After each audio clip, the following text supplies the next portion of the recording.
Please go ahead. Thank you, Athena.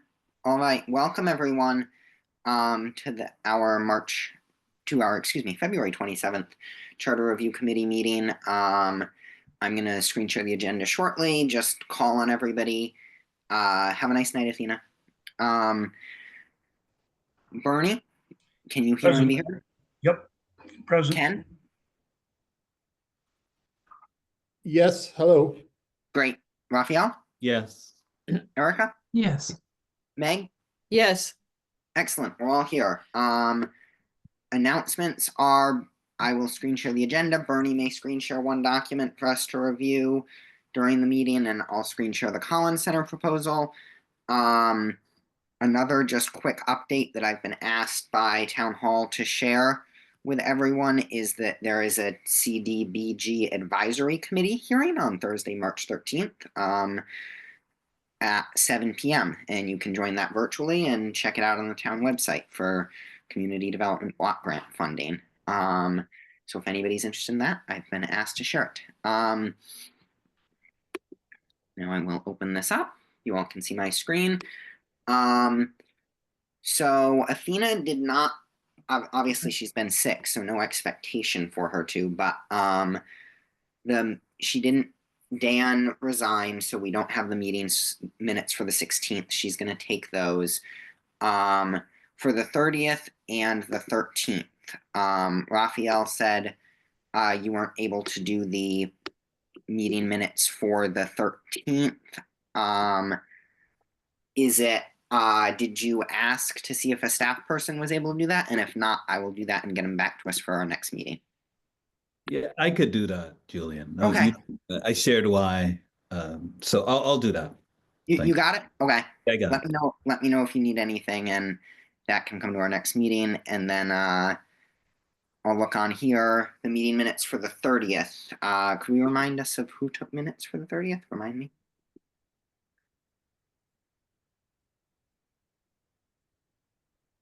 Someone took meeting minutes for the 30th. Question is who? Oh, Marcus did. He's not here.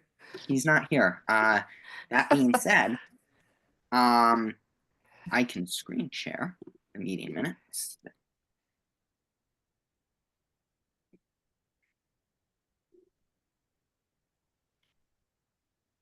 If I can find it. Yep, here we go. Can you all still see my screen or not? Yes. Great. Try and open it here. Okay. Let me open this at full screen. Can you all see this? Yep. Great. Doesn't look like much though. It's just the document center page. Oh, you're It's just not- on the It's not open. Huh. I am trying to screen share the minutes that Marcus sent to me, but they are in a strange document. I'll send these minutes out to you and we will approve them at the next meeting because I don't want to take our time up just watching those minutes. You all can read them over. Marcus had suggested he was going to run the transcript through ChatGPT and see what it came up with. So yeah, that's what he sent me, and it does look okay. I just haven't sent it to the whole committee because it wasn't in the packet beforehand, so I don't want to move that forward too quickly. And then my last question is, Athena said that I'm taking minutes for this meeting. Bernie, you said you are. I'm going to actually go and look to see whose official turn it is. And could you, while you're looking, tell us who the next one is? Yeah, absolutely.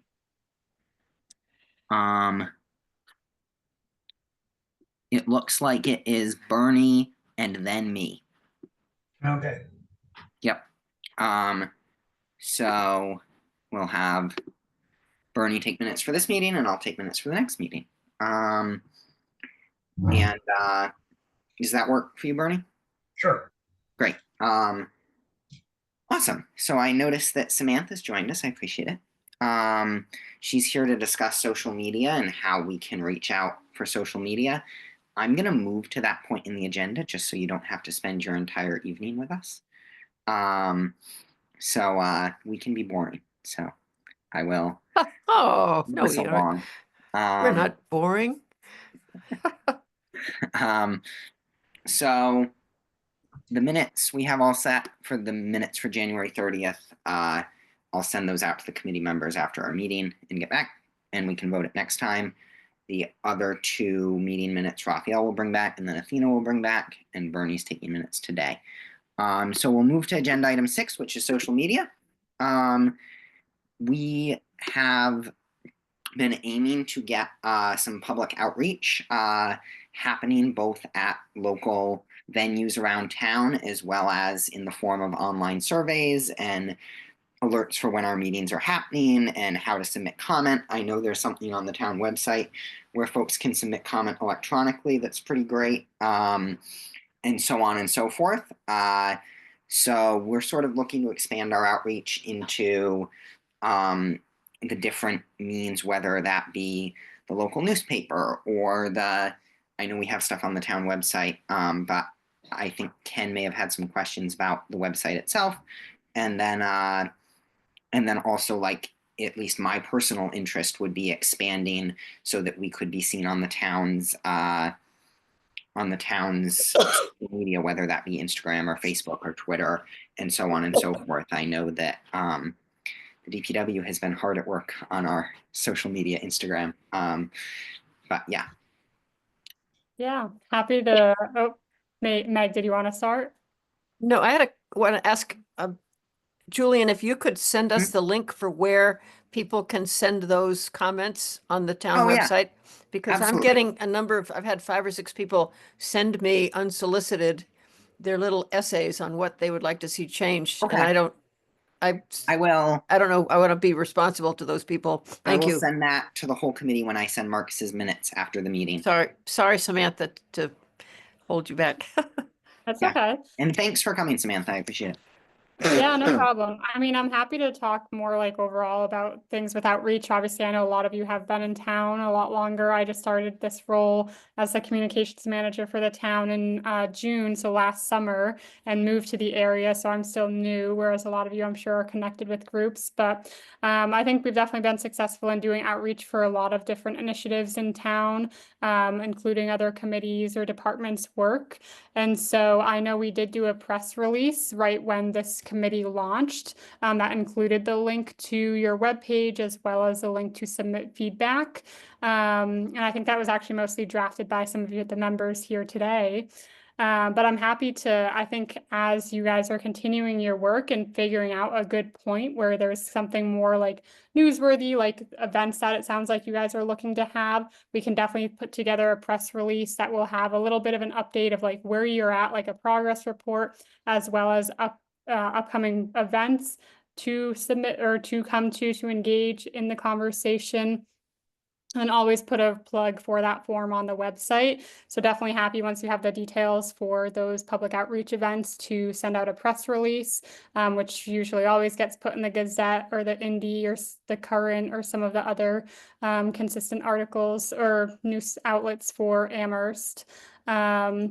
And then in terms of social media, yeah, I think similar for these events, we can do different postings. I'm sure maybe some of you have seen for the district meetings that the town councilors host. We post an event graphic for each of those that are coming up. And I know some councilors have reached out to me saying that they've gotten new members or new residents at those events and found out about it from social media and hadn't even known that councilors did hosted those events. So definitely happy, again, once you have those event details, to put that together and put it out to social media. I'm not 100% familiar with kind of where you guys are at in the progress, but I know this is definitely something that I'm sure a lot of people have views on. And so it's figuring out how the best ways to reach the folks that have views and opinions about it. And I know looking at your agenda that you guys have different outreach lists and community groups that you're doing outreach to. So definitely just know that I'm happy to support in any way I can, whether it's, me drafting the press release and then you guys can just copy and paste that to those groups, or however I can support. But definitely for those events can post to social media. All of our outlets, we are on Facebook, Instagram, X or Twitter, and we did start a Blue Sky account as well that we've gotten a bit of a following on. But yeah, so press release, and anytime we do a press release, it also gets posted to our website as a news item, which does get emailed to anyone who's subscribed to that. I think those are the main ways that I'm happy to support. Definitely, if you have other ideas or things that you've seen other initiatives in town get attention from, happy to share how we've kind of shared that out. I think one thing that might be helpful for me to know is a little bit about if you guys have a timeline or like a certain point where you're really doing a big push for that form on the website, because I'm happy to kind of other surveys that we've done in town do a bigger push through social media, through different strategies, like the housing production plan or the downtown design standards surveys that went out. And that definitely helped get bigger engagement or input through those surveys. So any time frame for that would be helpful, that you really want to have a deadline for info. Yeah, thank you so much, Samantha. I think one of the things to answer your question about when we're really trying to develop a survey to sort of get residents' feedback on the charter and so on and so forth, the outreach subcommittee is working on that. I would have to turn it over to Erica to give you an exact date on when that committee expects to have that complete by, but we're hoping sometime in the next few months. So that would be great to have as a press release, texted and emailed to people on social media, etc. We may even consider like a townwide mailer or something for that. I don't know if you have any experience with that. But then at the very least, I think it would be great to have like a QR code that people can click on, like someone scrolling through Instagram being like, yeah, I'm upset about blah, blah, blah in my town government. Take 5 minutes, fill out a survey, and that comes back to us. That would be immensely helpful. Erica? Thank you. I was going to talk about this a little bit later, but the outreach subcommittee wasn't able to meet in the last round, in the intervening round between our two meetings. But I did want to talk a little bit about a sort of proposed timeline. But for you, Samantha, my question is, when we're thinking about, for instance, having a public event and doing promotion around that in advance, can you give us a sense of like, what is a good time frame for us to be thinking about? How far in advance, once we've locked in, let's say we're doing an event, I'm just throwing this out hypothetical, on the town common, and we're going to ask people to come and talk, and we're going to take notes, and we want to advertise in advance. Given your expertise and the channels that you have access to, what kind of publicity timeline do you recommend for that kind of public event? Yeah, so I mean, I think ideally like a month in advance is good for people to have it on their calendars. But I know, for example, our Cup of Joe events with Paul, which are people look for because they're used to them happening, were advertised sometimes, yeah, like 2 weeks in advance, and they get anywhere from like 15 to 40 people showing up. And even the downtown design standards, I know the consultant they worked with did some additional outreach, but we shared that, I think, yeah, also like 2-3 weeks in advance, and they had a good turnout for their initial launch events, which actually were on the town common or North Common.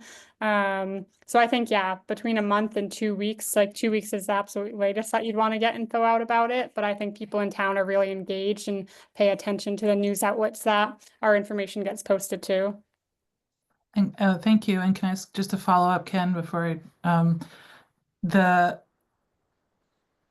do you prefer just like dates and times, or do you prefer some more descriptive material? Do you prefer having kind of visual material to go with it? What's the best practices for us sort of putting together a kind of campaign? What are the elements in that 2 to 4 week frame that you're describing so that we can get you stuff so that you can do your piece?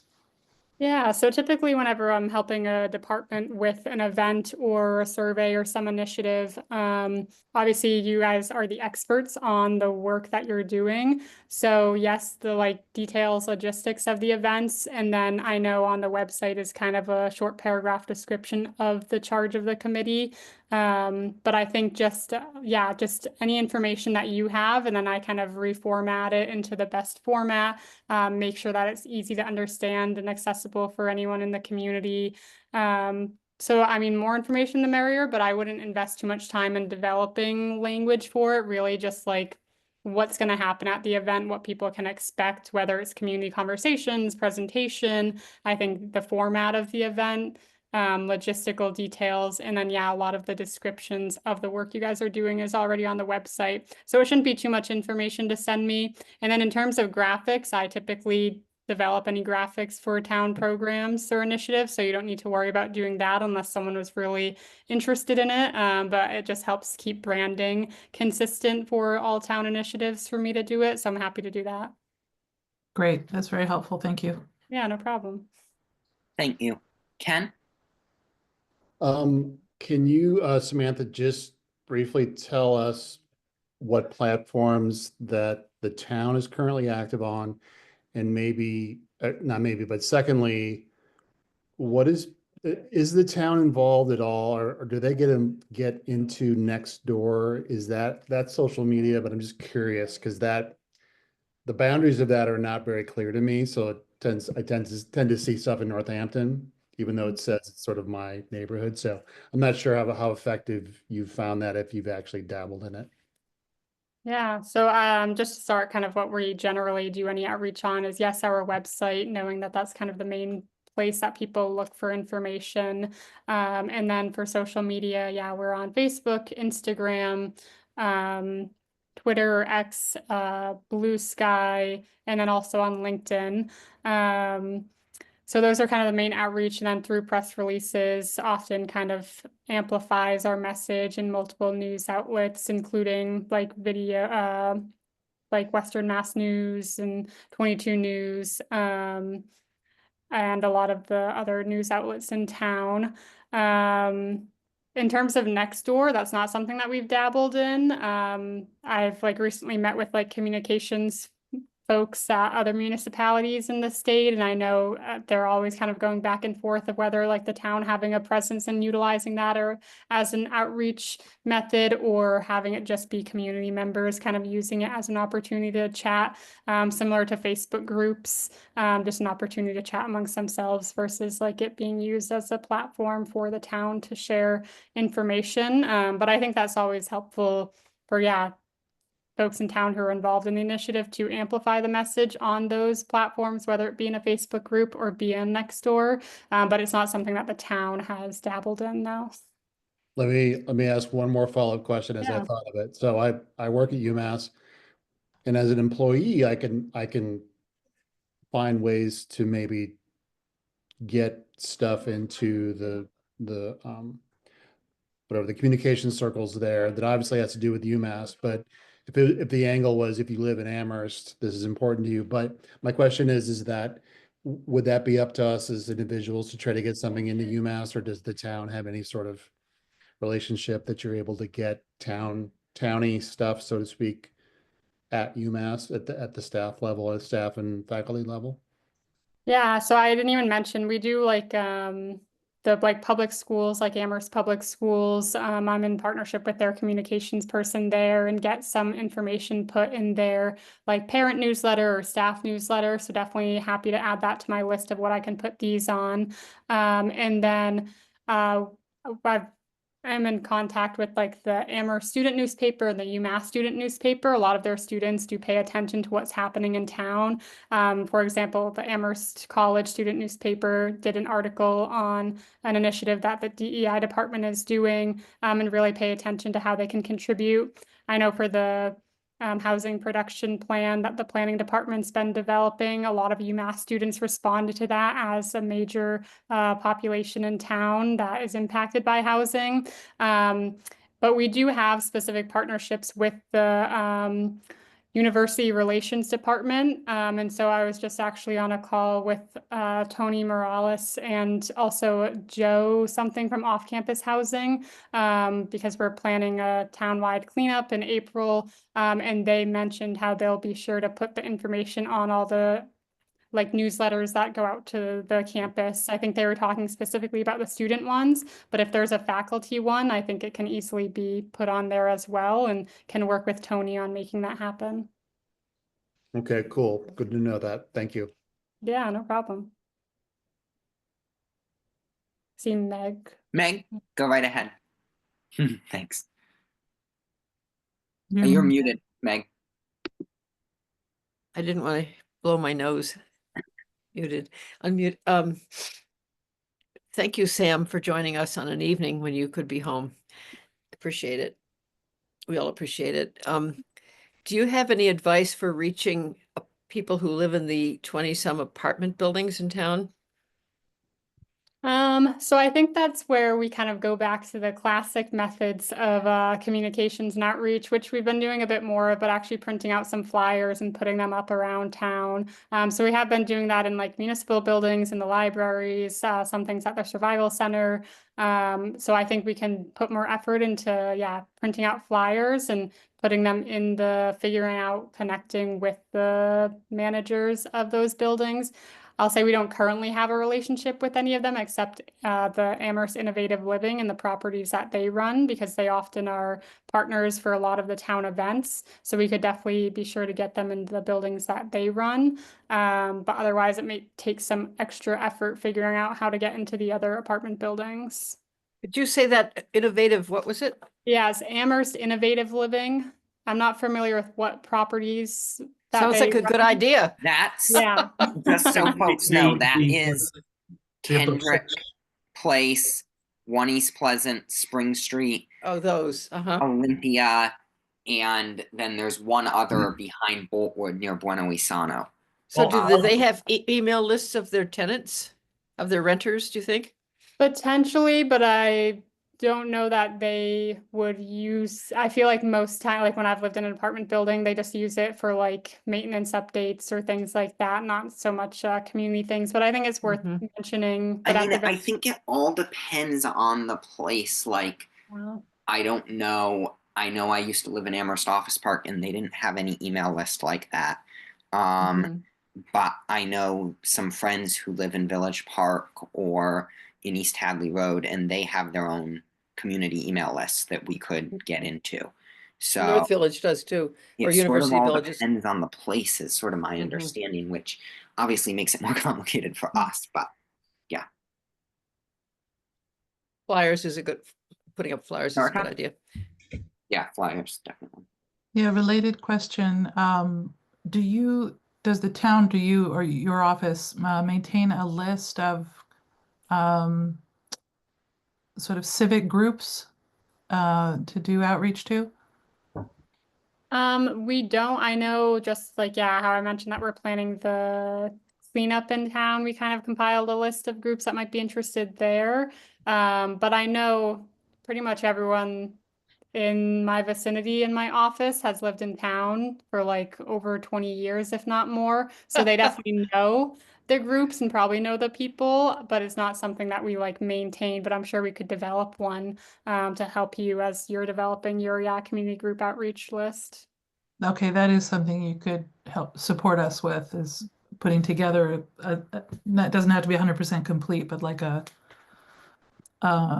list of entities or groups that are active in town. I think that would be super helpful. I think that, like, if we're able to, if the outreach subcommittee were to draft a list of email lists in the apartment complexes, as well as like groups to reach out to, and then we could run that by all of the committee members, town staff, etc.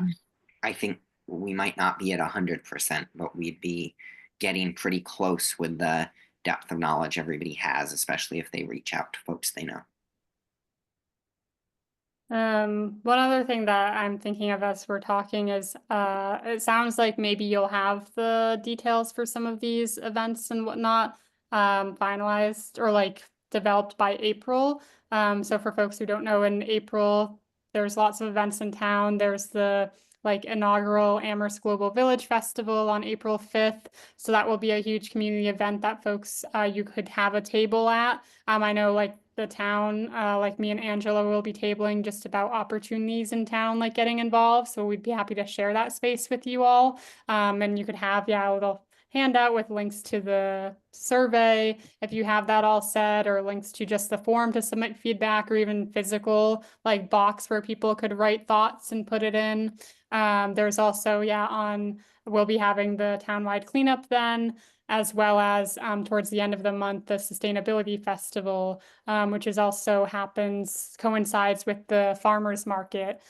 So usually gets a pretty good turnout of people who live in town or neighboring communities, including college students. So definitely maybe putting those events on your calendar to have a presence at, and look to get feedback there as well.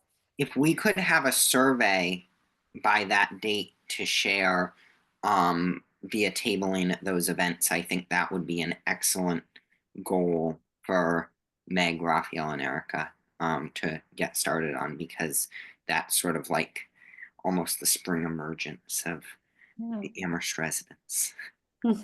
Meg?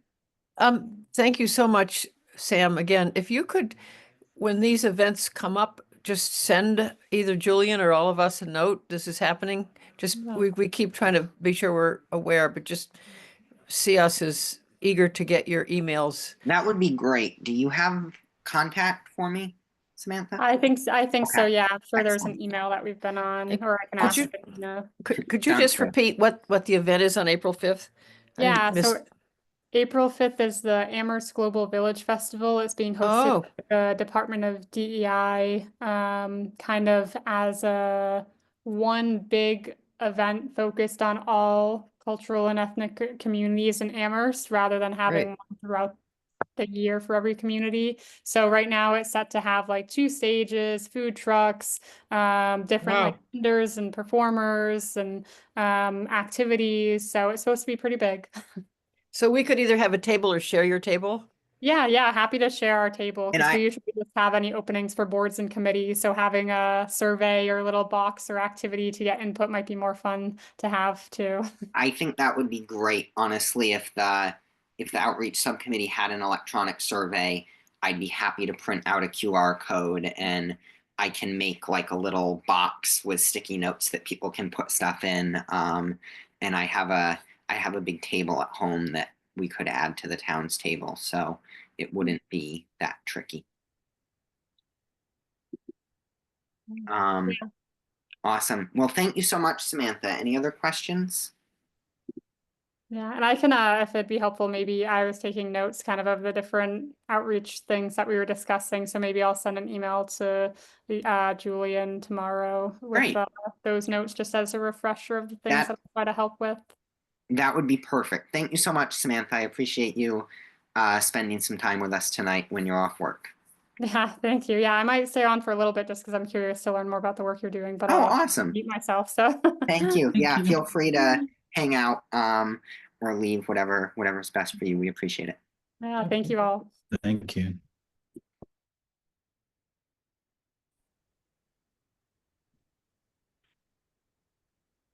Alrighty. So on to our next event. I'll bring the agenda back up for us. Public comment. Would anyone in the audience? I see 2 people are in the audience to make public comment. You can raise your hand on Zoom or press the *9 feature if you're on a telephone. And I'll bring you in to make public comment for 3 minutes to the committee. I see 2 folks. I don't see them with their hands up. Meg, you were saying that you were curious who these folks are. No, I see them. I can see them. You can see them? Great. But Awesome. they can't see each other. Correct. So that's never mind. Yeah, would you like me to share? I can happily read out. I think it's the town policy not to, Okay. but I think sounds some good. people wish that we would be able to see I just That- wanted to make sure you were able to see them because I know you were Oh, yeah, curious. I see about them. that last time. Great. All right. Sorry to put you on the spot, folks at home. So our next discussion is the Collins Center proposal. So Anthony, who we spoke with last meeting, for those who were there, was kind enough to send me a pretty in-depth proposal for what the Collins Center would do for us. And I'll let the committee review it. I'll screen share it. And I believe it's also in the document center. After that, I'm going to make a motion that we move forward with the Collins Center and agree to work with them, and that we send this to the town manager as our supplementary budget request, because we have an exact amount that's well less than what we expected. So we can send this along pretty soon. It came in at $15,000, so that is much less than I think 20,000 that I expected, and some committee members even said 25,000. So that's excellent that we got that. And I will stop screen sharing and start screen sharing.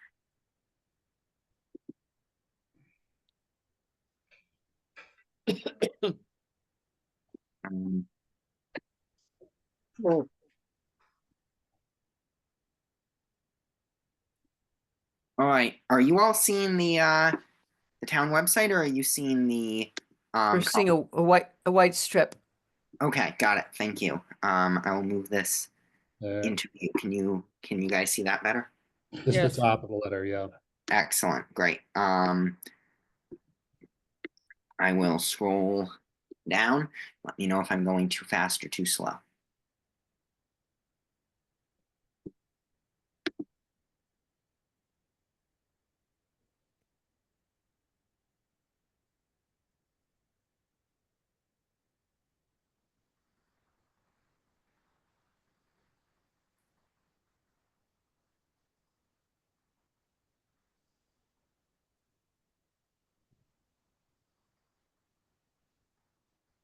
Thank you.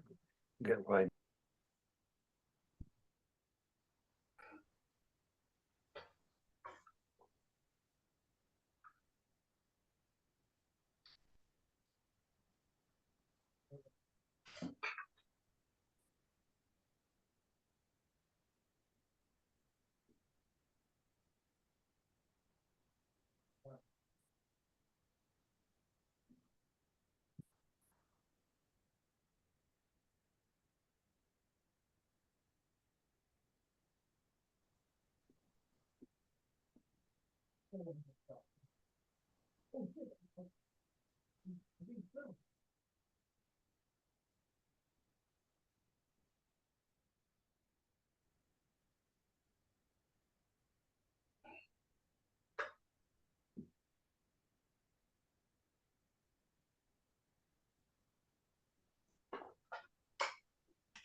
Does everybody get that?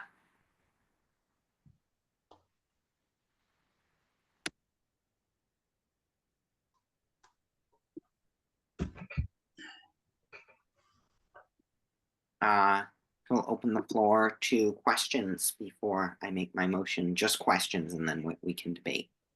Ken? Less of a question, more of a request eventually. It doesn't get in the way of this right now, but I would love to know, be pointed towards like bios of the people that we're going to be working with. I'd just love to know their backgrounds. Oh, yeah. Not to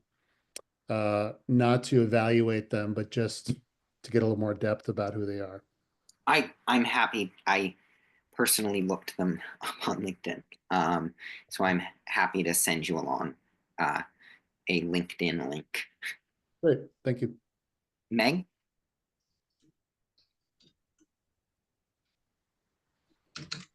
Meg, you're muted. My camera's off. Will Uh-huh. someone attend our meetings on Zoom?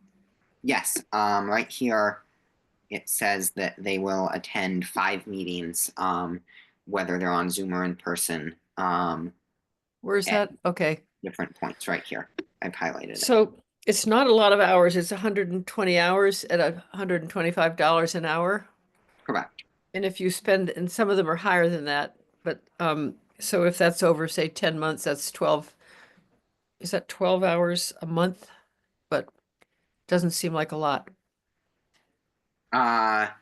It looks like here are 5 meetings, so that's, and we have 2-hour meetings.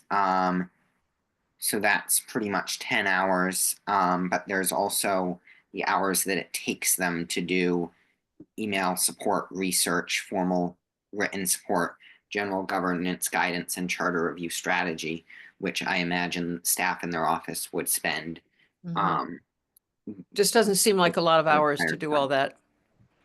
I'm sort of supporting your note of observation that the budget is lower than we thought.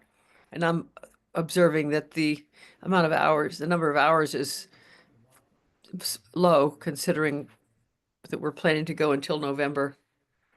I agree. I also just think that it's worth noting that they can provide hourly extras Okay. if needed. So if we run into a situation where their hourly rate is up, at these rates here, they can provide additional services. So say we used up their amount of time and we're like, we really need one more Yeah. meeting. We could pay, Okay. I believe, So, what would yeah. be a total of So like $250. yeah, so I'll just note that if we say we're going for 10 more months, that would be one meeting every 2 months. So we need to be sure when we know that we use the meetings that they come to Right. to focus on the things that they That's are going to be why I most helpful. think Because it's otherwise, once every 2 months, that's one every 4 meetings.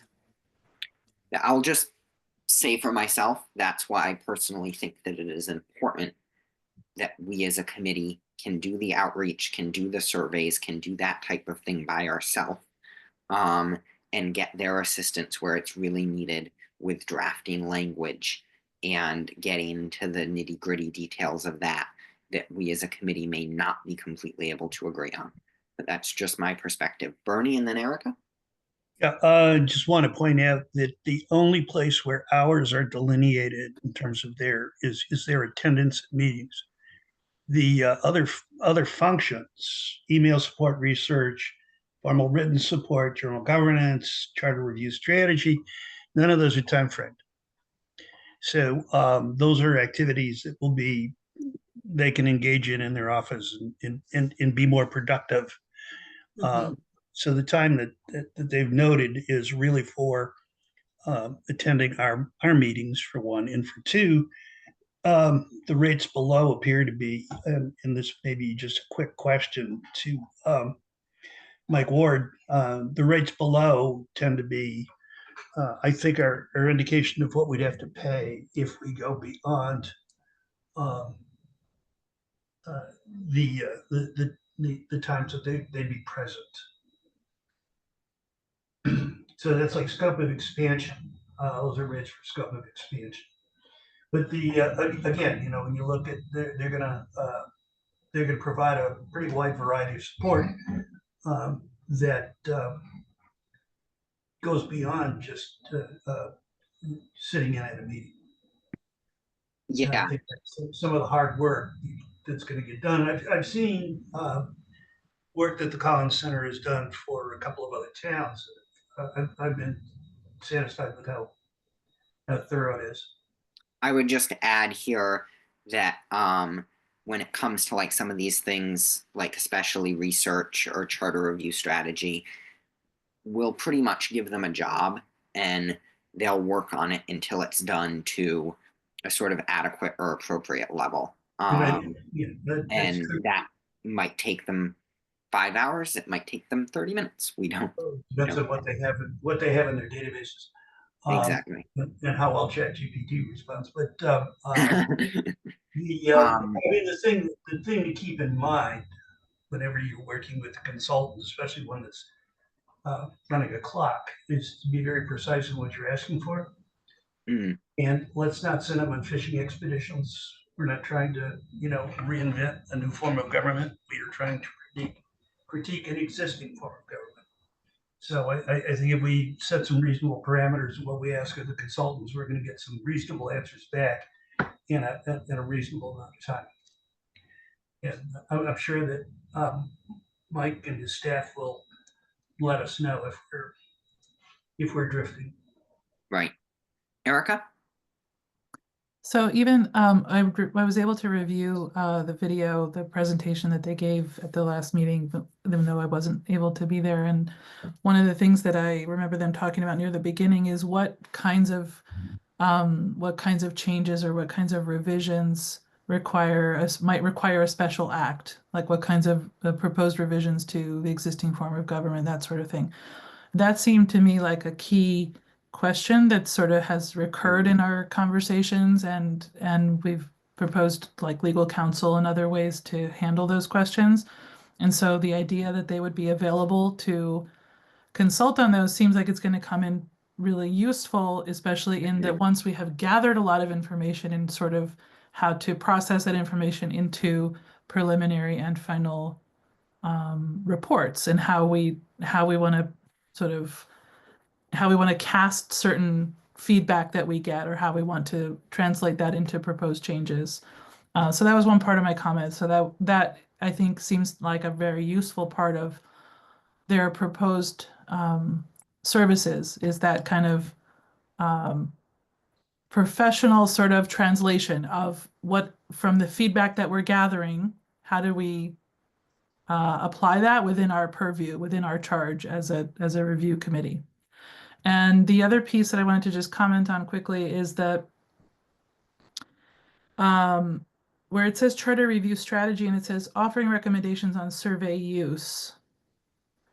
I wanted to clarify or get the input from the rest of you as to whether you interpret that to be input on survey creation, or it's more of a question of whether and when to use a survey to gather input. Because the crafting of a survey is something that we had been talking about wanting input on. I remember discussing that in the outreach committee and also in this group. And so I wanted to have your interpretation of that part of the scope of services. I'll let Raphael go ahead, and then I'll give you my personal interpretation, which other committee members can chime in if they disagree. Why don't we just deal with that question before? Okay, sure. I would just say I think that's an and both. I think we can ask them what we need within this, and if we need help with the substantive language in a survey, we can ask them for that. If we need help with where and when and how to do the survey, we can ask for their help with that. So I think that's really an and both. I would just say, given the fact that they won't be able to work with us until early April. I saw March 10th on the... March 10th? Yeah. March 10th. Let me see. I may have missed that. I saw March 10th under section 4. Okay, great. Awesome. Then never mind. I will hold my comment because that's much sooner than I anticipated. Raphael?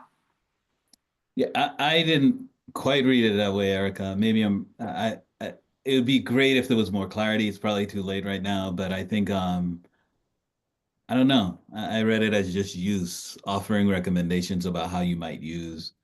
Right. It would be great if we had some guidance, models of, maybe that's in play here in terms of formal written support. I hope so. That was my interpretation too, which is why I raised the question. Yeah. Go ahead. My question though was, and perhaps I missed it at some point, but is there a process for us in terms of engaging the center? What's our process? All these services that they're assisting us with, does this committee has a process when it comes to engagement request? Have we determined that? So do we go through Julian? Do we collectively talk about our request Like, where are we in that element? And I'm not saying we should discuss it now. I'm just putting it on the radar for us to consider. Good question. They mentioned a few things. I've been in email conversations with them, but that Okay. is definitely a good question. I think it's a Okay. really important point that that we sort that out in order to make the best possible use of their good and informed energy, right? To, Yeah. like how and when we invite them to join our meeting, how and when we prepare ourselves and prepare to have them give them tasks or whatever on what timeline and what content. That part of it will be really important and on us. Meg? As a third member of the subcommittee on outreach, I want to support what Raphael and Erica both said about the survey, that we spent quite a bit of time at one of our recent meetings talking about it and felt we needed advice. But we can give it another crack if they aren't going to provide that support. At UMass, there might be, I don't know, I think they would be able to provide that support. I just think that the committee, it's not that big of an ask to look at a survey. So I think that the committee should have something ready for them that they can look at rather than asking them to do it from the ground up. Bernie, you haven't spoken, so I'll call on you first and then Raphael. Julian, I was just going to concur with the remark you just made. I mean, these folks are very practiced at this stuff. They have, I'm sure, an extensive library, so it would be an easy ask to say, can we see some other surveys that other communities have done? Can we get your guidance on how extensive a scope it should be? If we will shape some questions and feed them back to you, can you then critique those questions? I think that's all, and again, that's going back and forth via email and not face to face at a meeting. And again, that's stuff that I know they have on hand. Thank you, Bernie. I think you hit the nail on the head, and that would be stuff that I would either communicate to them on email with, or the outreach subcommittee chair would do that. Raphael? Yeah, I think we could discuss that. We certainly could come up with a draft survey, but I think, if I recall correctly, the subcommittee is really interested in getting some guidance about what's been done and what's been effective. Just some support in that area. And models can be helpful, but it would be good to get some guidance around like approach, forms of questions, like that might be helpful. Erica? Just seconding that, saying maybe we, when we get to the place where we're structuring or sequencing our work with the Collins Center, that we might prioritize that in the timeline, so to give us a head start in getting that draft revision final survey work underway, since it takes some time. Okay. Other questions, comments?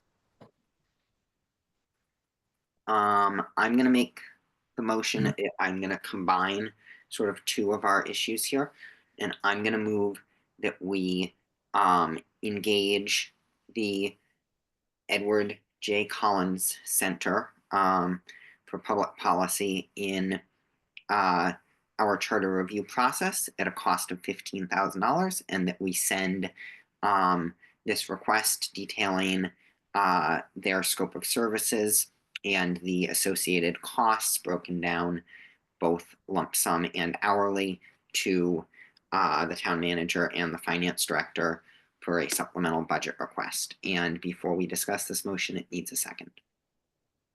Second. I first heard Bernie, so Bernie seconded. And we can have a little time for discussion, just noting the hour. It's almost 7 o'clock. But we can have some time for discussion and then vote on this. Meg? Do we want to add anything else for other costs that we might have, like the events and We've talked about all sorts of other costs, or do we want to say this is our first request and we may have a request more We- later? We do want to add those things, but we want to add those in the FY26 budget process after speaking with Melissa. This is something we want to engage the Collins Center right now, so it would be considered a supplemental budget request because it would be between 2 fiscal years. Got That it. other stuff would be happening later in the process, so it could be lumped into the massive FY26 budget. Thank you. Other questions, comments before we vote on this? Seeing none, I'll start voting. I'm an aye. Meg, Aye. Erica, Aye. Bernie, I, Raphael, Yes. Ken, Aye. and Marcus. I noticed you joined us. Thank you for coming. I'm Um, an I too. So. You're an aye? Okay, great. I'm glad you caught that discussion. Let me know if you have questions. So that's a unanimous vote. So we've passed this. I will let Collins Center know that we've chosen to engage with them, and I will tell the town manager and the finance director that this is our supplemental budget request at the time, and this details what it is. Thank you. Okay. No problem. So I'm going to share my screen on the agenda, and we've done Collins Center proposal, we've done the budget, we've done social media. Thank you, Samantha. Dates for mid-year reports. We set our date for the final report in November at our last meeting, and we will need to make reports in the mid-year before then. The question is, does the committee want to set deadlines for that or not? And it's totally acceptable if we don't want to as well.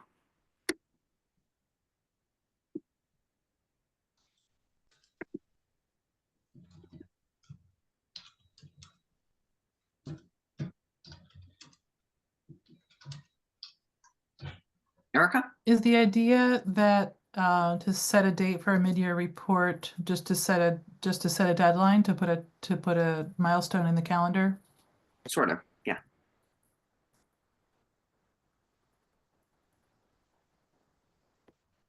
Ken?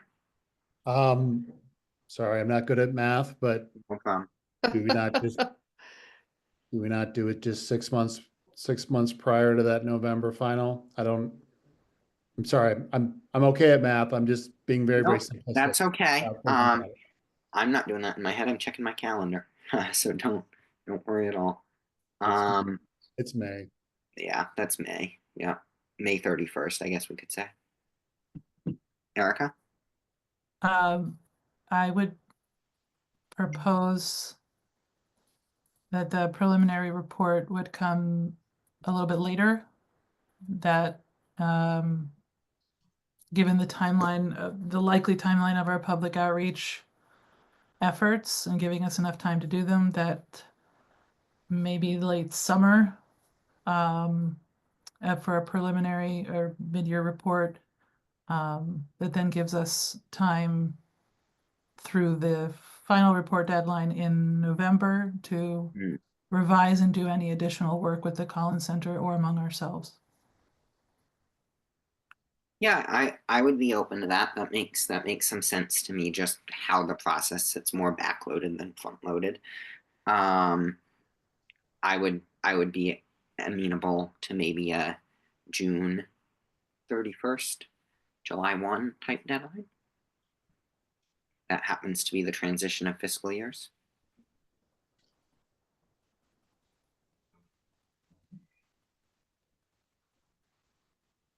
Meg? I think Erica suggested later than that, the end of the summer. That is what I was proposing, sort of. That feels a little bit late, but I don't know. I mean, If our final report is set for November, Yep. and we want to give ourselves a couple of months to revise and work through, I'm thinking about thinking back, let's say 2 months before that, to September or August for a preliminary report, that which also gives us the spring and summer to really ramp up our public outreach and our work with the Collins Center to work out all of the remaining questions that we have about how to proceed. I would be amenable to like an August 1st type deadline.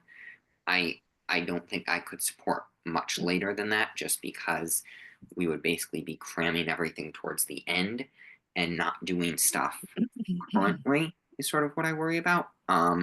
Almost like, I mean, maybe this is just the young person in me, but almost like you don't want to do your homework on Sunday night at 10 o'clock. That might be a mistake. Bernie? Don't we have to do 3 reports for 1? And for 2, just because we have to turn in a set number of reports doesn't mean we can't do anything else in the interim. I would think that, especially if we're going to start spending the town's money, that by the end of May, we should be able to say, this is what we've done so far. This is where we want to head. Here's our schedule. This is what we're looking at. This is what we're getting for suggestions so far. I mean, there'd be plenty of stuff to write about.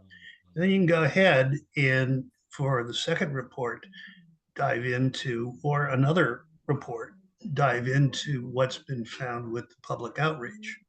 You know, if we're going to end this if we're going to do this by the end of October, early November, then doing the preliminary report in September,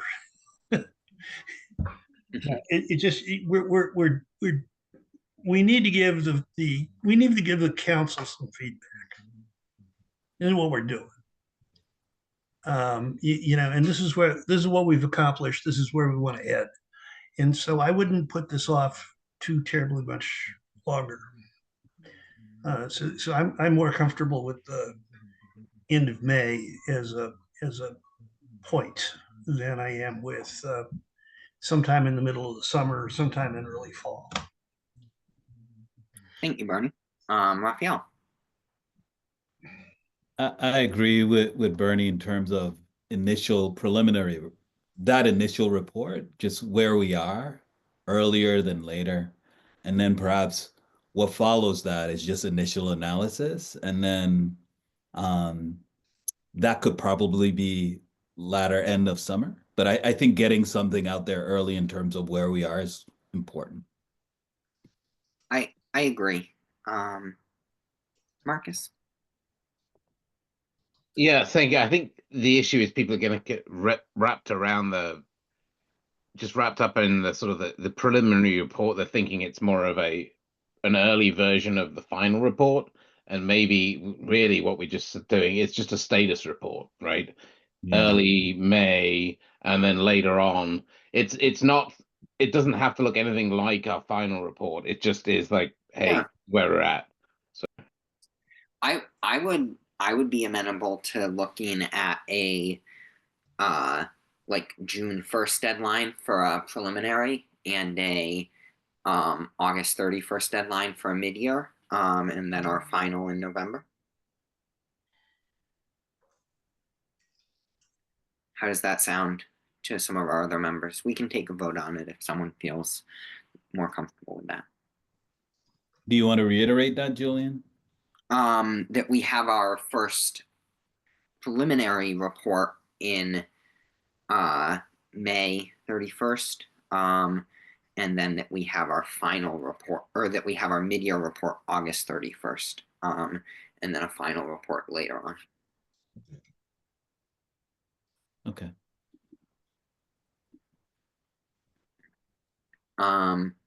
That's just my thinking.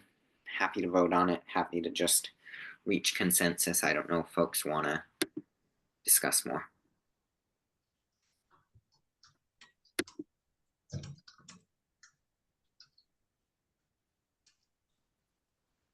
Okay, I guess we can move on.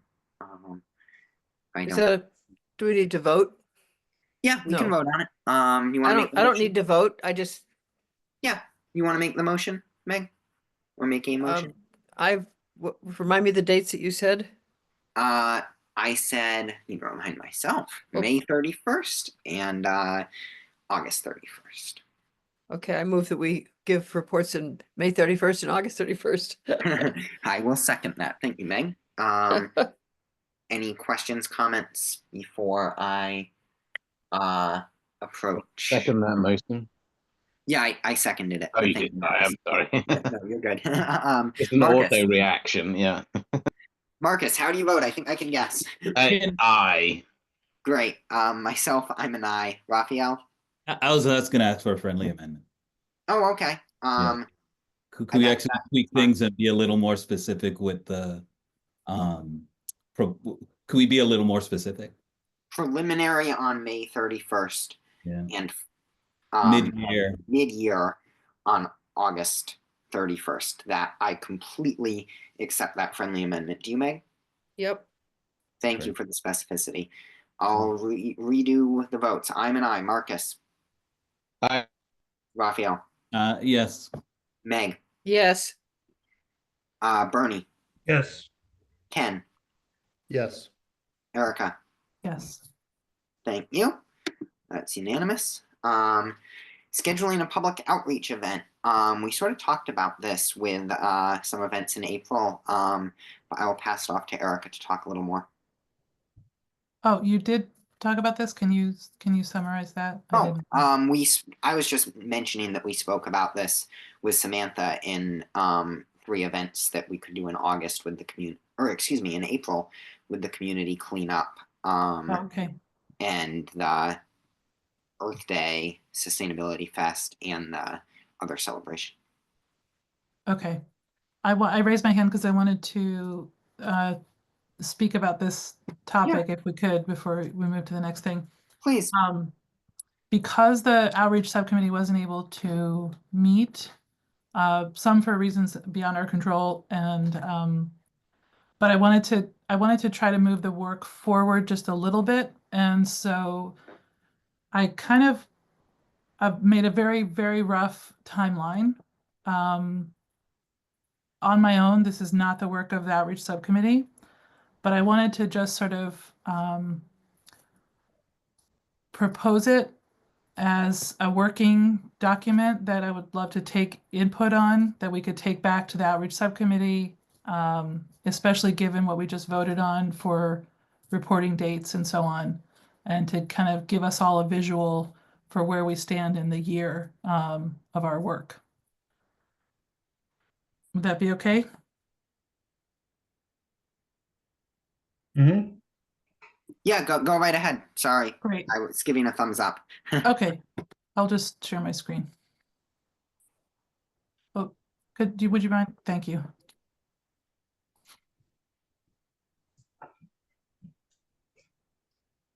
Go right ahead. I allowed you permissions. So this is, again, very rough, just a sort of sketch of where we are in the year and how we might think about starting to plan events. I'd really love to do deeper work with the subcommittee on this, but I wanted to have a sense of where our efforts stand right now in terms of outreach. And so what you're looking at is kind of like a week by week where we are, some of the things that we've initiated, some of the things that we've talked about. This is a sketch, not anything locked in. These are the sort of interview efforts that we've described wanting to do. This is the survey that has sort of various sub pieces of work around it that we'll have to work out. But the way I'm thinking about this is that we set milestone dates for when we want to launch things or have events. I was very interested in what Samantha was saying about tabling, for instance, and that we could put some of those tabling events or potential tabling events on this calendar as well. And then give ourselves the appropriate amount of time to ramp up to those events, prepare our own materials, also give Samantha and her office enough time to publicize them, and give ourselves enough time to collect and compile whatever we gather there. So what I guess I would like input on that I can take back and work with the outreach subcommittee on is in the various discussions that we've had about having public events, without taking over the meeting to talk about what all of those are. The idea, this is a sort of proposal to stake out, let's say, 3 public events that could coincide with the kinds of events that Samantha described or could stand alone. But the idea of having 3 public sessions in April, May, and how that lands with this committee. And I'd love to take input on that.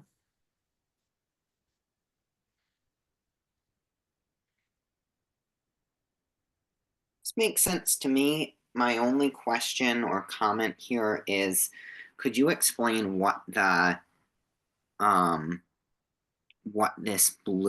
blues summarize? What's the difference between the green and the pink here with the publicize? So for instance, the way to read this is if we're talking about having, let's say, some sort of public, a public session where we invite people to come for a general kind of a listening session of some kind or some kind of event. I put a pink spot on the date where we would land that event. And then I'm just being realistic that we need a little bit of time to sort of prepare for that event, to publicize it. And then I gave a little blue mark for time to actually take what's gathered, just as if we were compiling minutes from a meeting, is sort of making sense of what we've put together, making it legible, so to speak, for whatever notes or summaries are going to have to go into a preliminary or a mid-year report. This all looks good to me. My only concern is the community survey looks to start at about the same time that the publicizing for public session 1 starts. So like it might be better to have the community survey be done by the 31st. And then, sorry if you guys can hear my cat. But basically, if we could get this done by the 31st, then it would allow us to sort of work on the publicizing public session 1 separately. So we're not like publicizing public session 1 on Instagram or on social media without a survey that can be affiliated with it. Okay. The survey, the spot that I put here is a kind of a launch date, with the understanding that that kind of thing is sort of, after it's launched, stands out in the world and can continue to gather info, not like a single event. But I'm completely fine with moving it up, but I think what I was trying to take into consideration, what we were just talking about with the Collins Center potentially helping us, having input in drafting the survey, and a survey that we feel really strongly captures what we wanted to capture. If we feel like March 31st is a better target date for that launch, then I'm happy to move that up. Yeah, I personally do, but I don't know what other folks think. Marcus? Yeah, thank you. I'm actually wondering if we shouldn't push the survey back a little bit, right? Use that first public session as an awareness, hey, because if we start putting the survey out early, I just worry that it's just like you were saying, Eric, it's just going to sit there and nobody's kind of going to really remember it or know about it. Whereas if we tie it in with maybe launching it after our session, yeah, we can use the extra time to really hone it nicely, but also use that session to publicize it so we get some good feedback into it. But then there's the flip side of where, doing that, everyone's just going to kind of turn up to it and just vent on it, versus if we slip it out early, maybe anyway, yeah. Yeah, to Marcus, to your point, that the way that I sketch this out, and again, this is just a draft, is that this lines up sort of with the publicity part leading up to the first public event. In other words, surveys launched, go here, go to this link to take part in the survey, and also come to the event, either or both, Mm-hmm. that kind of thing. So thank you. Yeah, thank you. that was the thinking. Doesn't have to stay that way. I'll just make my own comment of why I sort of disagree. I just think, like, if we are publicizing a public outreach event on social media, and in the town website and in the newspaper, and someone is like, "Oh, look at this event. I want to organize my thoughts before the event," or I'm not able to make this event, but I still want to submit my feedback. It would be nice to have a survey to accompany that at the same time, where you could say, if you're unable to make the event, you can send us your thoughts via the survey. Or if you don't feel comfortable commenting in a room of 50 people, you can send us your thoughts via the survey, etc. And I also then think even more so is there'll be people at the event who say, how can I document my feelings? How can I sort of continue engaging here? And we could guide them to the survey as well. So it really doesn't make sense to me to have a public outreach. I'm completely open to moving the public outreach back a little and keeping the survey where it is, or moving the survey forward a little and keeping the public outreach where it is. I just don't want members of the public to feel confused or like their opinion is being suppressed, so to speak. Bernie? Yeah, question for Erica. You said the little purple block there is the launch date. How long do you see the survey running? I mean, I would think if we consider April, May, June, the sort of hottest part of our public outreach efforts, that I would, it makes sense to me to leave it up for a couple of months with occasional re-ups on the publicity. That it's just it's like a standing web page or a standing link that's available for comment, and maybe the word spreads through public events, but that refer back to that same survey. So perhaps this is deceiving. I really mean it to be something that kind of stands and lives over the course of our efforts, as opposed to something that is a one-off. Yeah, well, that's what I was hoping that it was going to go on. And then I think, given that, it makes good sense to launch it when you're suggesting it, because it will cover all three events. The survey will be available through all three events, so that people can you're not feeling compelled to answer it right away and then not do anything else. So I think it would be a good idea and helpful on your chart if you just extended keep it going. Keep it going, extended it out to where you see an endpoint for the survey when we say we've got enough data. And I think when you look at it that way, you've covered all the bases, and I think you have a good idea. Thank you. I saw two people put their hands up, but now they're both down. Wait, so it went down. Sorry. Okay. Marcus, did you have a comment first? No, I Bernie covered it. Okay, great. Meg, and then I have something I'd like to say that's more of a question than anything. I agree with Bernie and Marcus. Oops. I would just ask one other thing, which is, and if we're not looking out this far, that's totally okay, Erica. My question is so we'll start working on the charter and we'll have drafts and we will say, let's change this to that and this to this, and here's our proposed language here, and here's something we'd like to add, and here's something we'd like to take out. Then the public will see that and be like, look at what they're doing, and may want to say, oh, no, don't take this out, or no, we want this language changed to this, or actually we wish you considered this other thing.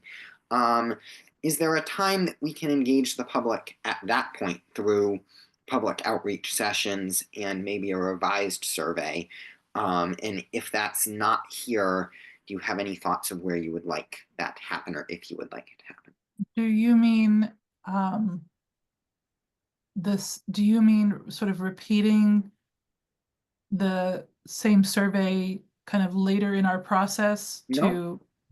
Okay. Nope. So what would people be responding to that? What I mean is, describing? we as a committee will be proposing edits to the charter. We'll be proposing things to take out. We'll be proposing draft language.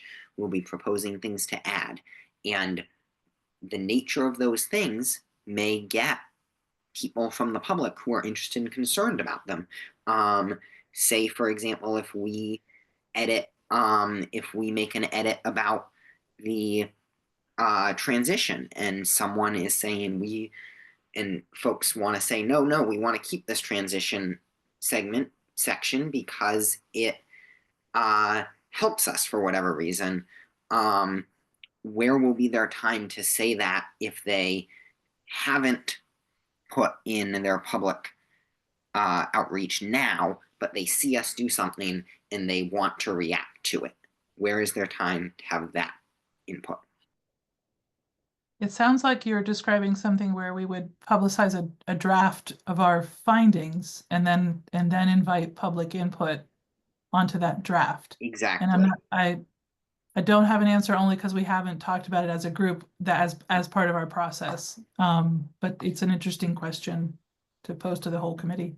Got it. It's something that I think will be important in August, September, November timeframe. Raphael.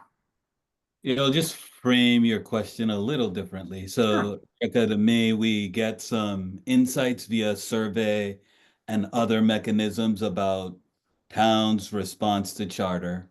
We look at that data information, mid-year report comes out. I think considering like an additional push in terms of like, what have we learned? What do we want to know more about? And maybe a consideration of launching another survey after mid-year report could be on the table. So what did we learn? Do we want to make an additional push during those final months before the that time before the final report is something that we'll need to talk about? Make sense or no? Am I being clear? I'm not sure.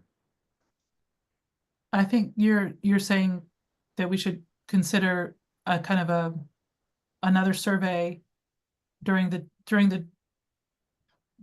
draft that we come up with after this data gathering period. Yeah, I'm saying like down the line, it'd be great for us to see what we have from survey 1, and maybe on the table later on after the mid-year report, we consider launching another survey, perhaps slightly different, that attends to some things that we want to know more about, get more information about. Yeah, that was well said, Raphael. Thank you. Ken. I think, Julian, your original question was, the way I took it at least, was if we publish this draft and people are like, okay, what is this thing? And oh my God, I got some questions now that I could never have thought of before, but now it's I now want to give input. Yep. Redesigning a survey, that just sounds like a ton of work to me. Like getting a survey going is a ton of work, and then redesigning another survey. We also have this open-ended email and ways which people can just drop their thoughts and not have to design a survey to do it. So I don't know that we need to make these decisions right now. Yeah. I just think a survey is going to be a lot of work, and we can say, hey, we got this draft, drop your thoughts at the email, and then we all get our emails in our secret mailboxes that we've all created in Gmail, so they don't clog up our inboxes. So that's just my thoughts about redesigning a survey. It seems like a lot of work. Yeah, that makes a lot of sense. I was thinking more along the lines of maybe also scheduling additional public outreach sessions at that point rather than a survey, and seeing if that might be appropriate. I don't know if you'd consider that more or less work. It depends on who you are. But yeah, Marcus? Yeah, I'd just like to remind us, we have public comment too as part of this meeting, right? I mean, people having questions and everything, they compose those. We can't necessarily respond to them directly, but we can use that as a feedback method too. So that is true. I would just note that no one has commented, and we're also not doing much right now, right? Yeah, it's so true, I just figure but- once we start messing with the good stuff, Amherst is a reactionary place. Once we do something, someone's going to start talking. That's true. I would just say the people who attend these meetings and make their comments are sort of folks. First off, we haven't gotten many comments, period. And secondly, there are a select group of people who have concerns, and not to minimize their concerns, but they are not the only group who resides in town and is affected by our decisions. Raphael? Yeah, I want to circle back to Ken's point about a lot of work. I think it's great that the Collins Center is in the mix. It's great to have writing support from them. It'll be great to do some work in terms of response rate and what has been shared, what ways are working for the community. And I think that'll determine our next steps. I know many people that launch various surveys. I do. It just, with the support, I think, again, these decisions don't have to be made now, but we'll have to be sort of thinking about engagement, where are we getting great information or useful information from, and that should sort of determine our next steps. But I think the subcommittee has some work to do. Yeah. I the subcommittee. Yes. That's Raphael, the subcommittee does have some work to do. Yeah. And that's part of why I wanted to make this a kind of visual reference so that we're all at least kind of on the same page about the rhythm and timing of what's ahead. And so we can, in the subcommittee, flesh out a great deal more detail on what each of these milestones might look like. Yeah, thank you. Raphael, do you still have your hand up? Yeah, but I Go will ahead. say, Erica, like the Collins Center support, I think is critical. That's why I asked about like process. And I think it's great that they're in a mix March 10th, because they could provide us with resources, I hope, that inform our process. Yeah. We have this. So instead of reinventing a wheel, these folks been there, done that. I think we're just guided by. So I'm looking forward to working or getting some support from them. I agree. All right. Thank you for presenting this, Erica. I appreciate it. I think there's more work to be done, but it's a good start. So we have our public outreach. We've done that. Review elected officials outreach list. And I'll pass that over to Bernie. I know you didn't get a chance to edit. That's perfectly okay. We all get busy. In fact, I'm busy right now. These haven't, the lists of folks to be interviewed haven't changed since the last time I showed them, so I can share them. Let's see, where am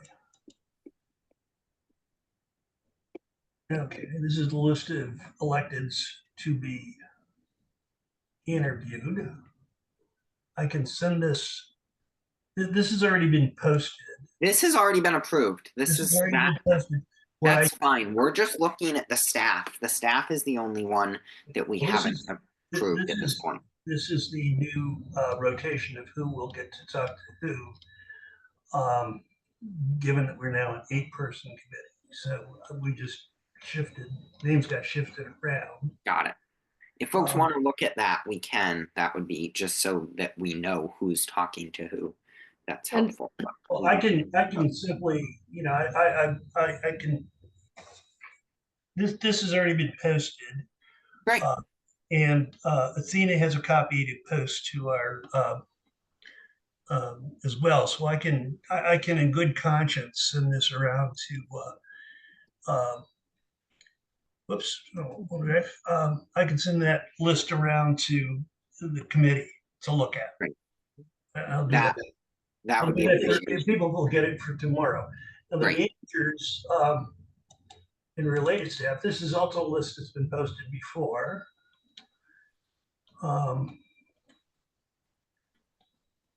these are basically department heads or key staff Hmm. who who can be, and we don't have a list of questions for them yet. I need to give some thought as to how we want to ask people or what we want to ask people. Don't ask people, there's a space there, I need to remove that, but that's the list. I can send this along too, because this has also been posted without any changes. And the third thing I have, let's see if I can get rid of this. Meg, did you have something you wanted to say? I'm sorry. Well, I just wanted to, after you finish, Okay. I raised my hand before, but I'll wait, finish. I'll lower it and then I'll raise it again. Okay. Let me see this. There, I lowered it. And this is the interview format. And this has also been posted. So I'll send these 3 documents around to everybody to take a look at. Now, the last time we spoke, the committee wanted the Collins Center to look at these questions. Yeah. I really, in good conscience, can't ask Anthony or his colleagues to look at these questions until we have a signed contract. But people can take a look at the questions and provide me with feedback as to what they may think. Yes, thank you. I'll get that out to the committee. Okay, Thank you. great. No, I'll raise my, Meg? can we then just go ahead and start scheduling these? That's what I'd like to do. Just go for it. The ones that were assigned. I have not added in contact information, so I'd like to be able to do that so you don't have to track all these folks down. I didn't list contact information on the public version of this because there are some folks who are no longer in Right. office, and then there are people in office who may not want phone numbers. They may Yeah, have but public some of phone them, I just know them that were on my list, and I just wondered, do we start going for it, or Well, what's the yeah, process for making this happen? I feel like I'll Well, just, sorry, I'm cutting the line. Go ahead, Bernie. there are 2 things. One, folks wanted the Collins Center to look at the questions, which is fine. And secondly, Erica had made the suggestion, which I think is a good one, that we have some kind of way to containerize. Use, I don't know if that's your phrase or not, but What was the phrase again? containerize. Containerize, good one. So we have a format, so when we record these responses, we can then sort them out and make them more usable. We also had a long discussion about whether or not we wanted to record them, which I'm frankly not, and probably wouldn't engage in. We have to transcribe I it. would be more than happy to send notes back to whomever I talk to and ask them to critique the notes, but I having done scads of interviews, and I just don't see that recording them and then Right. recording is useful. Yeah, I agree. I would agree, Bernie. I think that's true. The other thing I would just say is, sorry to chime in here, but my only other thing is we need to have standardized questions and standardized sort of methods for summarizing the information that we receive. And thus, that's why I would sort of recommend or advise that we not start interviewing people yet. You can start scheduling the interviews or talking, but I wouldn't actually conduct the interviews yet. I'm going to go in the order of hands. Raphael, then Erica, then Marcus. Yeah, I was just going to share some things that you did in terms of clarity about questions, process. I think Bernie did too, checking in with the Collins Center. I would like to talk more about the recording piece. I'm not sure we're all on the same page. I think we talked a little bit about having the raw data, the information from their interviews as they shared. I think I don't want to transcribe or take notes. I think there are lots of tools out there to help with this process. And for me, it's good for folks to have a chance to read, review the interview collection, whatever I just think we need to talk about process a little more, and be clear about the approach.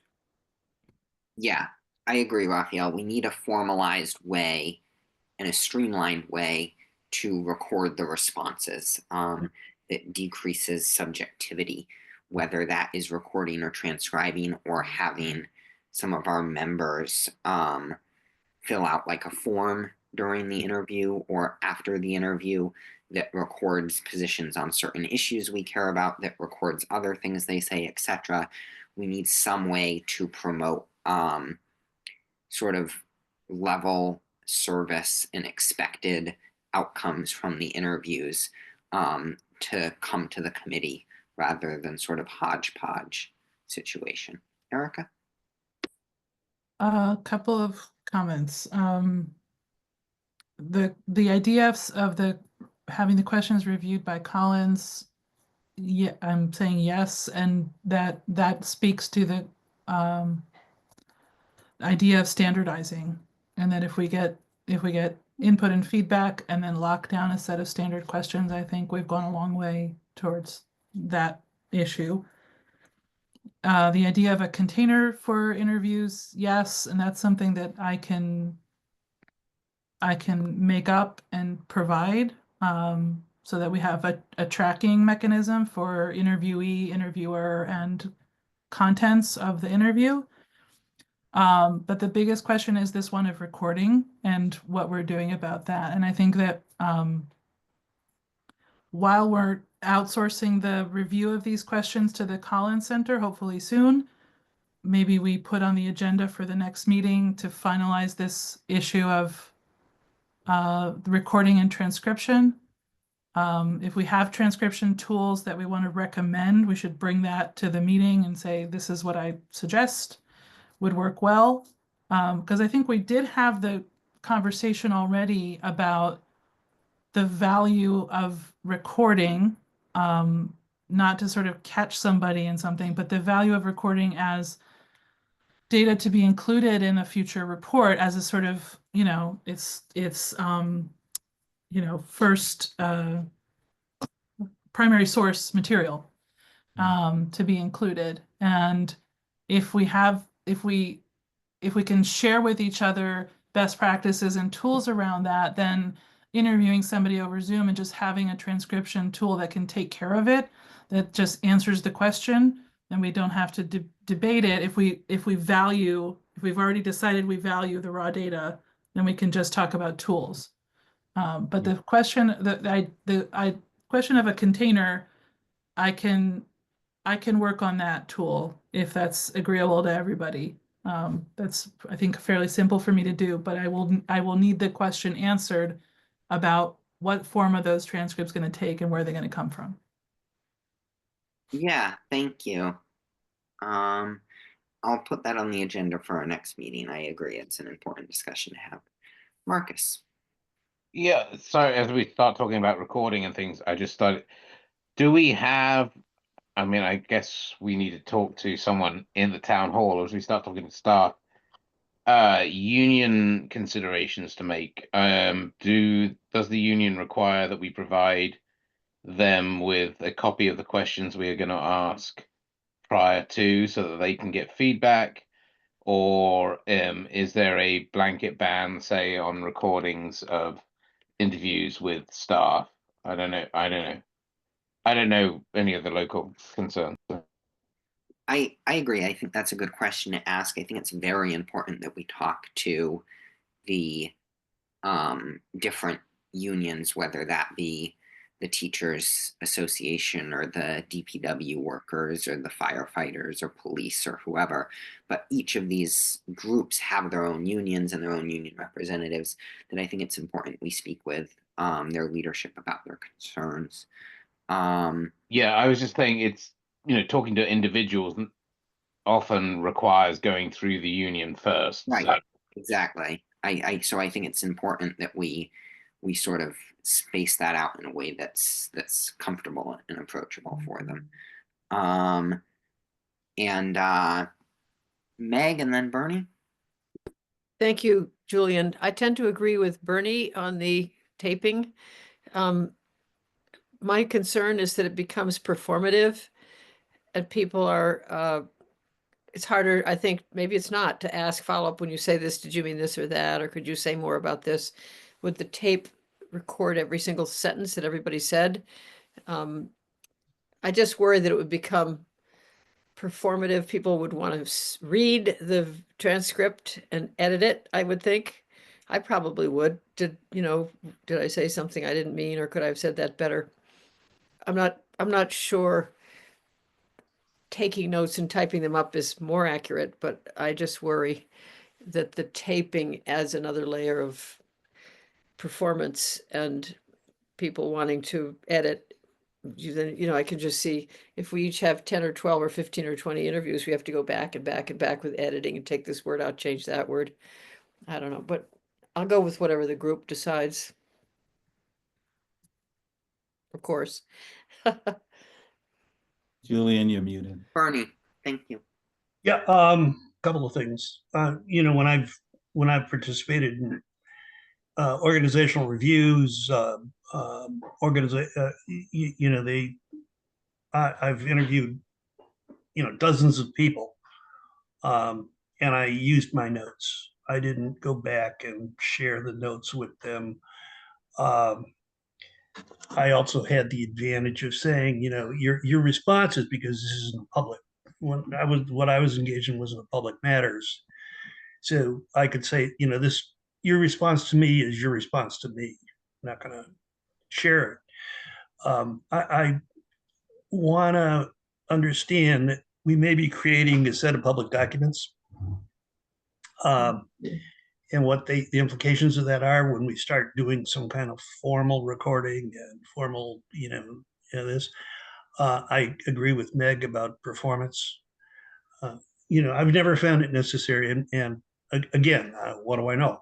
I've never found it necessary when I've been interviewing people to give them copies of what their responses were, regardless of what those conditions were. The other thing about the unions, I think Marcus raised a good point, but I don't know that we are going to be interviewing the unions as a group. Any town employee, all the town employees on the list of people who I identified to interview, or at least the list that I prepared that of people identified to interview, none of those folks are union members. So there's no constraint there. I think what we need to be concerned about is if we're calling them and interviewing them on public time, and that's why I'd suggested back then that we share that list with Paul Bockelman, because they all work for Paul, to get his permission to take some of their public time. Or we could all send them an email saying, what 5 things did you do last week? Fork in the road. Unless we're going to sit down with union members, they're going to get a survey as an individual Amherst resident. Or are we intending to interview any employee of the town, whether they live in the town or not, whether they're impacted by the charter or not? I think we have to draw some bright lines here.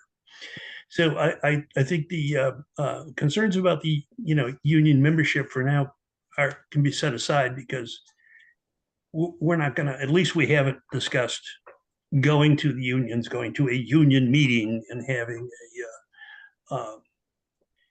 an interview with them or getting formal feedback from them. These are going to be questions that are going to be floating around. I'm assuming there's the opportunity for the questioner to be anonymous, although we prefer that people give us a name and an email address so we can question them later contact them later if we choose to. So I don't see where that's going to be an issue. Raphael, Erica, I'll just say one thing first.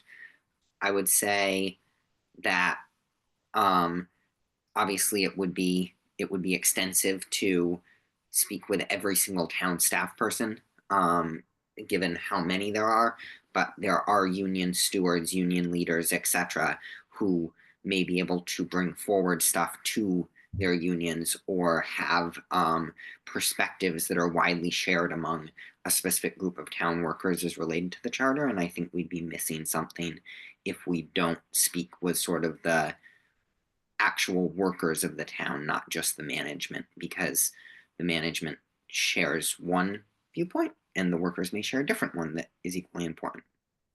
That's a presumptuous assumption. That I can tell you that folks who work in town hall don't share the same set of beliefs completely, or it's a myth that there's some monolithic block of drudges who toil away in that building. That's not true, and it's terrible it's really unfortunate to characterize people that way. I mean, there's a bunch of very talented, independent thinking individuals that work for the town, and they're not going to give you, they're not going to just mouth something they've been told. This is sort of my fault because I did not call on myself and raise my own hand, but let's remind everybody to raise their hands and go in the order. I'll follow up on that, but Raphael and then Erica. Yeah, I think you raised like we should definitely return to this interview question in terms of process later. But I'll quickly share that it would be great to hear from the Collins Center their advice. There are other towns in this state that do have the raw data available for people to read. I too have done interviews for processes like this, where for us, what matters is accuracy and avoiding misrepresentation. So some people actually respect and appreciate like the raw data being shared and having a chance to review that. It's tricky when it comes to misrepresentation and misquoting folks when that's not in play. So again, hopefully we can talk about this at some point in the future. Hopefully we can hear from the Collins Center. But I think that respect for accuracy and avoiding misrepresentation is important. Mm-hmm. And I think recording these things can be helpful. Mm-hmm. Thanks. Erica. Yep. I agree. Yes, just wanted to add to that, the value of recording. As I understand it, part of my background is as a documentary filmmaker, so conducting interviews and having access to raw material has a sort of intrinsic value. Now, how we choose to do our data gathering and interviewing and record it doesn't mean that recording, the video recording, needs to end up as part of the archive of this ultimate report. A transcription of words, a transcription of a conversation can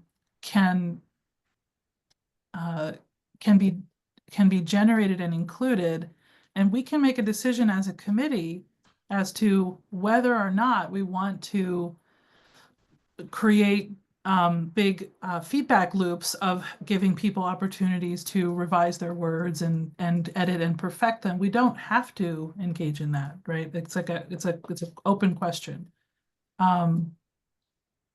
And so, especially if we've gone through the work of having a set of standardized questions that we're all asking to various people, and then we're kind of collecting that and then doing what we will with it. So I just wanted to say that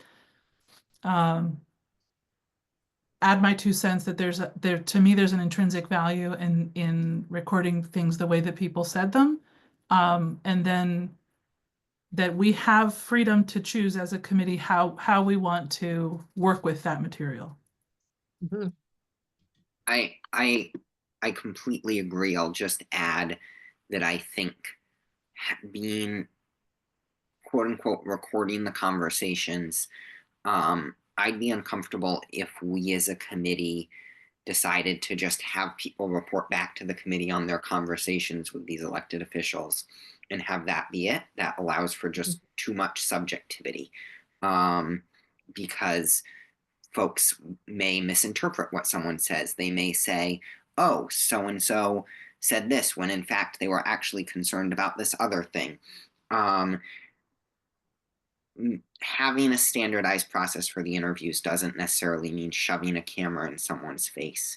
We can audio record, we can have a transcription going that sort of summarizes the process, or we can have some sort of survey at the end that everyone fills out that has a specific line of questions. I don't think it's appropriate to just let people report back on their interviews, because we don't want folks just reporting back on what they interpreted from the conversation. We want folks reporting back on what that specific elected official actually believes. Bernie? So does that mean that after each of us conducts, say, 6 interviews, we need to then share those recordings or share those transcriptions with the committee, along with our input, so that there's agreement that whatever those 6 people said as recorded by, say, me, is inaccurate? I mean, that's going to be a mess. That's going to be time consuming to the nth degree, for one. I don't think it's necessary. And we also have to consider that you're creating public documents. You're creating public documents. So if someone knows that there are audio recordings of all these interviews, what keeps them from requesting copies of all those interviews? That's a question we need to have answered. Again, I appreciate people wanting to be careful with this. We all want to be careful with this. But I think we're going a little bit too far.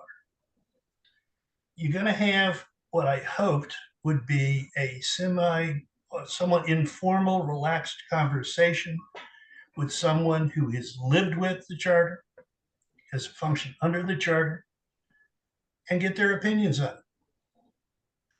And it's easy enough when you're getting someone's opinion to say, I heard you say this. Is that what you meant? And they can say yes, or they can say no, or they can say, here's the variation on the thing. But I can tell you right now, we're not going to get very far if we start layering requirement upon requirement upon requirement on these conversations. And I don't know, again, I'll be more than happy to ask the folks at the Collins Center and waste their time, asking them how many towns have done interviews and have gone through a process where everybody's been recorded and then transcribed and the feedback's been given, and so on and so on and so on. I don't think we're going to find many at all. So again, my concern is the amount of time involved. How are you going to ensure accuracy if subjectivity is a given? So the only way how can you say we're going to have transcripts to ensure accuracy unless they're reviewed by the committee? And then those transcripts and the recordings then become public documents and need to be preserved. So let's think about it and move this to the next meeting.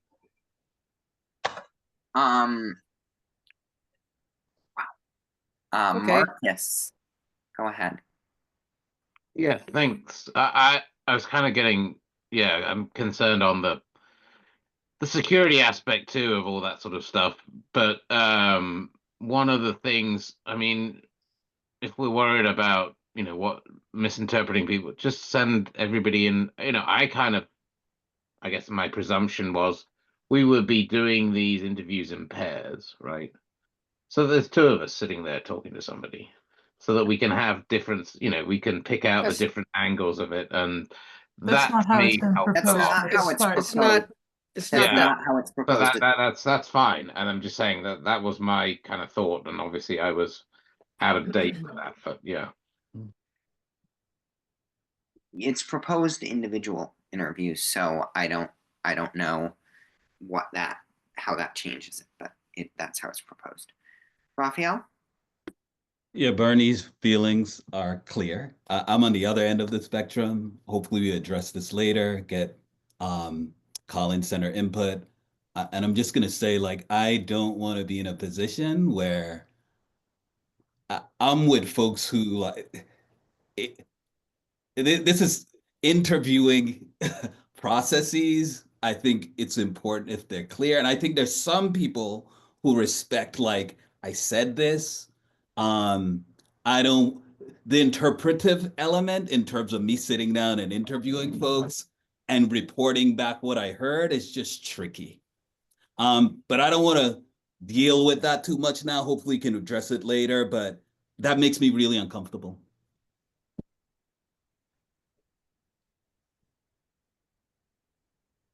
Julian?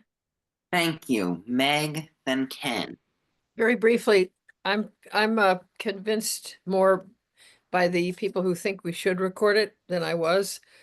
I would like to talk about this more, but be sure that these recordings are like notes that we take on a notepad like this that are not public information. I'd like to figure out how to do that, but I can understand the subjectivity of interpreting it.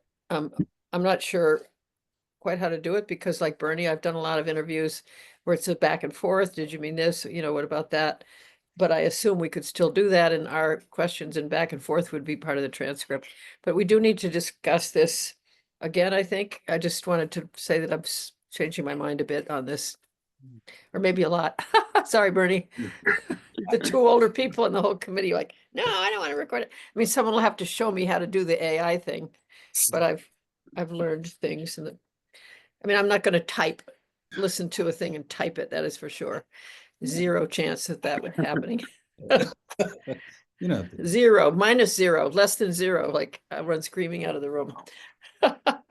Ken? Thanks, Meg. Well, you've all seen my minutes, so you know that I'm a little crazy about that. Pretty detailed, if you recall. I don't believe we should record them either. I didn't share the concern with Bernie until he sort of mentioned it about the public document thing, which does bother me. The only person that can verify the facts in the interview is the person you're interviewing. So in my experience, you interview them, you take notes, you transcribe them on to a way that you can share with them. I realize it's going to slow down the process. They confirm what you've said, what they've said. I also interview people on my job, and this is how I do it. When I write an article, they review it. These are coworkers that do it. I'm not a journalist. So that's my 2 cents. I think recording it is tricky, and you let the person look at their comments to make sure that they were understood properly. Quickly, Julian. I'll go right ahead, and then I have to add. I'm going to say we haven't decided like how this data will be shared with the wider public, but I think for our committee, again, I don't want to be in a position of. I think there's a subjectivity element that we really need to think about. I might be really interested in, and I guess I trust folks here, but I think there's just an element in terms of like, I could cherry pick what I want to share in my notes. And I'm concerned about that. So that's what I can. I think even if it's just for us to be able to review and the people being interviewed know, like, we're going to keep it for us. I just think it helps us in terms of like accuracy. I'll just add in one thing here, and then Ken, you still have your hand up intentionally? No, okay. And then I'll call on Bernie, and then I'll call on Erica. What I was going to add is, and I'm sure there's someone on this committee who has a law degree or a PhD in this, but one thing that I very clearly remember from my journalism AP journalism class in high school that I took with one of our great English teachers was that we were always told to record when we were doing articles for just the school newspaper, because it made sure that the journalist didn't make a mistake and that the journalist wasn't adding in their own bias. And it's not that I think that either of those things would happen consciously as much as I think unconsciously it's easy for any journalist, anyone doing an interview, to miss what someone says, to sort of put spin on what someone says, and we want to make sure it's accurate, even if that's just for our own purpose. Is it possible that someone makes a public records request for all 30 recordings that we do? Yes, but we should cross that bridge when we come to it, and in the name of transparency and accuracy, have some sort of transcription. We don't need to make hour-long recordings of each meeting, but if we have an AI transcription going in the background that produces a document that we share amongst the committee, I think that's perfectly acceptable in this situation. Bernie? I was going to say, how are people expecting this information is going to get shared? I mean, my thought in doing this was that we were going to survey folks, and that we were then going to say, among the counselors, not to be named individually, but among the counselors, these were opinions that were voiced by more than one individual. I don't intend to say that Counselor ABC said this. I mean, I don't think we need to look for information like that. I think what we need to do is to look for trends and themes. And that, you know, that if we do that, then it doesn't become, did Counselor so-and-so say this way? It becomes 5 of the counselors expressed a belief that the rules set up were not encouraging additional discussion and debate. That's what the intention is here, not to say Counselor so-and-so said this, Counselor so-and-so said that, Counselor so-and-so said this. It's not going to be point counterpoint. That wasn't the thought. The thought was we get impressions from people. We compile those impressions and we see what direction they head in. If somebody has a specific set of concerns, then they should be able to put them in paper. We've had one counselor who did that very thoroughly and could serve as a model for anybody else on the council who wants to respond to this thing. So, you know, I think we're going, you know, we're going a bit far here. We're not making a documentary film. We're not forging history. You know, we're not doing that. We're a humble charter group, and we got to get some opinions from folks who have to have lived with the charter for the last 2 to 6 years. So that's what the intent behind the interviews were. Yeah, if folks want to make a bigger deal out of it, you're welcome to do that. Erica? To be clear, I'm not suggesting that we are making a documentary film by any means. This process would be wildly different if we were. And I don't think having the discussion of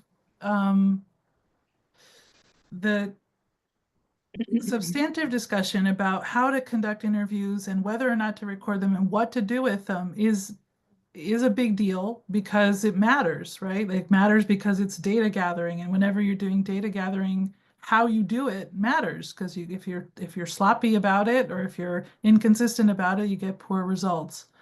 So I think that this is a really interesting conversation, and I think, you know, part of the issue, to my mind, is that we're not just going out interviewing somebody, getting their sense of the story, and then a couple days later kind of putting it together and putting it in the Gazette to report on a piece of news, a sort of journalism approach, right?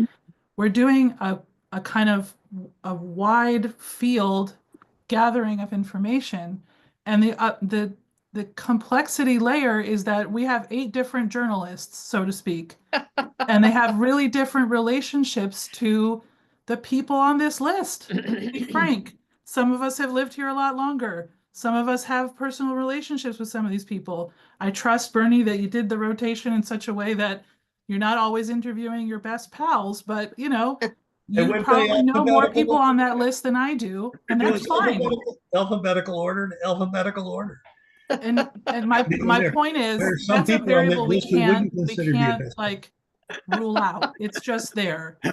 So by recording, you have a record of the kinds of things. The other piece to consider, you can eliminate all of this if we decide we want to do a written questionnaire that's really tailored to people who currently or have formerly worked for the town.